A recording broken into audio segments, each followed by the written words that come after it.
오늘은 적그리스도의 이름에 대해 보기로 하겠습니다. 어떤 사람의 명칭과 호칭과 직분을 알아보는 것은 그가 누구인지 아는 가장 빠른 길입니다. 그러므로 우리는 적그리스도의 여러 가지 이름을 통하여 먼저 그가 누구인지 알고 그를 이길 수 있어야 합니다. 첫째, 그의 이름은 적그리스도입니다.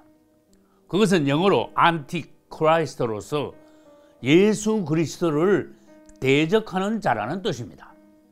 저는 대적하는 자라, 하나님의 성전에 앉아 자기를 보여 하나님이라 하느니라. 적그리스도는 매사에 예수 그리스도를 대적할 뿐만 아니라 흉내내며 모방하기도 합니다.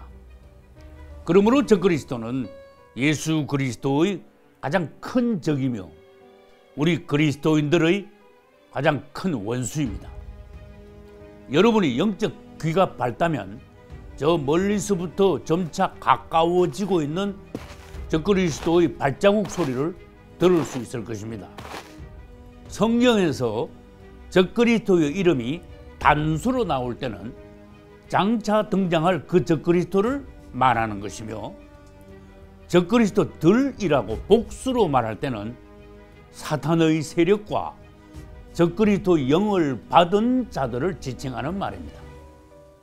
둘째, 그의 이름은 짐승입니다. 계시록 13장 1절에서 그는 바다에서 올라온 짐승이라고 하였습니다. 그리고 7머리에 10뿔이 달렸다고 하였습니다. 여러분은 하나님께서 적그리스도를 왜 짐승이라고 불렀는지 아십니까? 그는 전혀 사람의 심령이 아닌 짐승 같은, 그것도 악하고 무서운 사탄의 영을 가진 짐승 같은 자이기 때문입니다.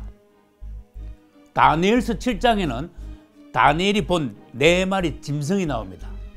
그것은 사자, 곰, 표범, 그리고 무서운 짐승입니다. 사자는 바벨론이며, 곰은 메데바사이며, 표범은 헬라이며, 무서운 짐승은 로마를 가리키고 있습니다. 한마디로 말하면 바벨론부터 세상 끝날의 로마까지 이 땅에 있는 모든 인간 정부는 사탄의 나라요, 하나님을 대적하는 짐승 같은 나라라는 것입니다.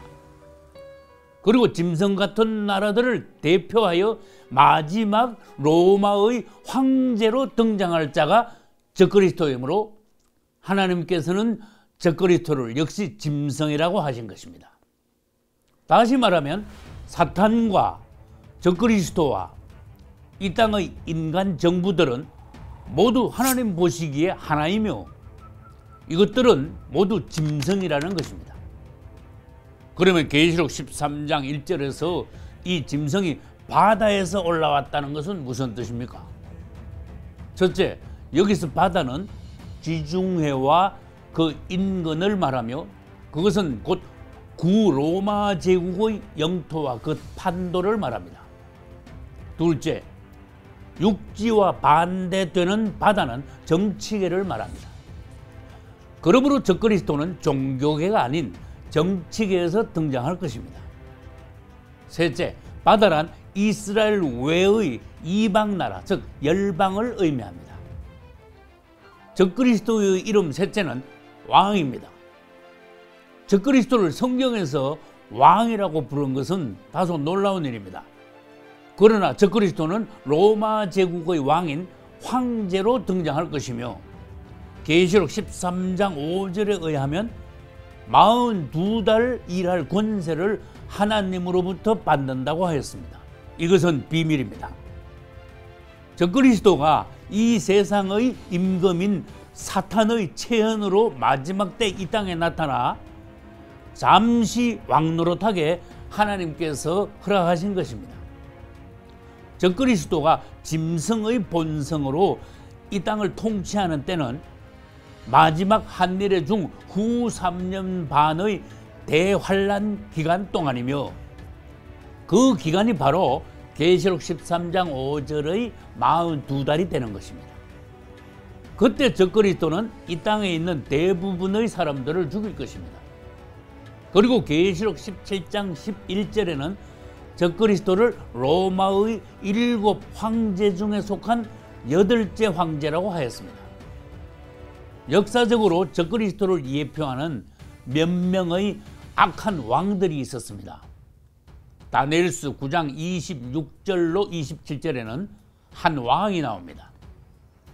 그는 로마의 티투스 황제를 가리키며 AD 70년에 예루살렘을 침략하여 유대인 110만 명을 죽이고 예루살렘 성을 헐어버린 자입니다. 장차 나타날 적그리스도 역시 예루살렘을 짓밟을 것입니다.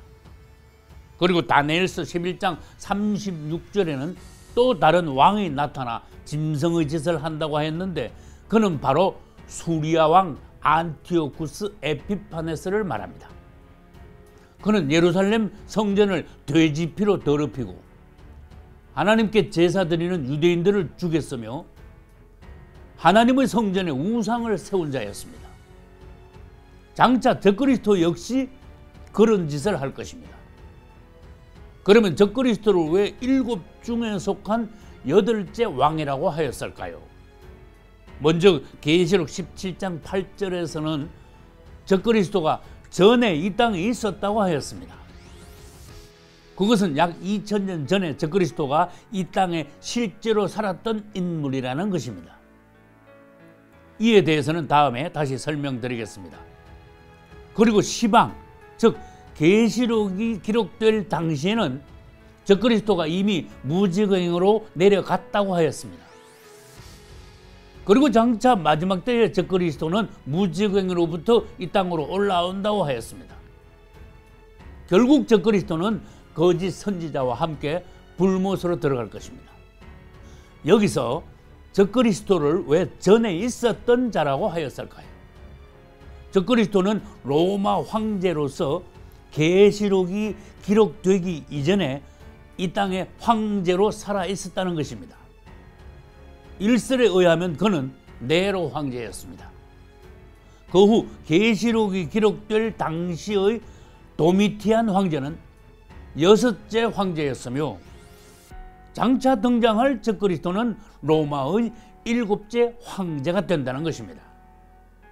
계시록 13장 3절에 의하면 적그리스도는 예수 그리스도를 흉내내어 죽었다가 다시 살아나 사람들로부터 더 높임받고 하나님과 같이 숭배받으며 8째 황제가 된다는 것입니다.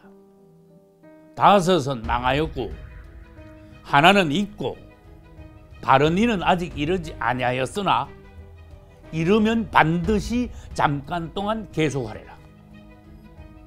여기서 다른 이란 바로 적그리스도를 말하는 것이며 이르면 잠깐 동안 계속하리라는 것은 적그리스도가 8째 왕으로서 잠깐 동안 이 땅을 짐승같이 통치한다는 뜻입니다.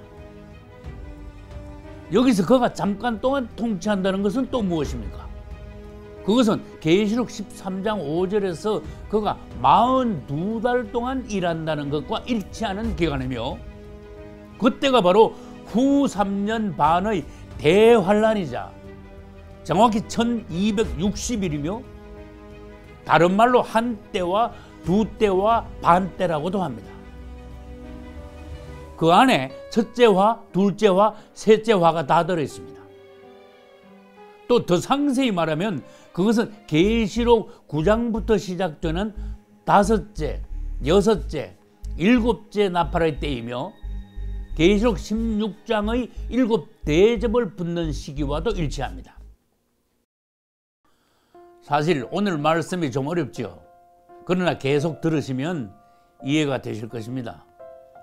다음 시간에도 적그리스도의 정체를 살펴보겠습니다. 샬롬.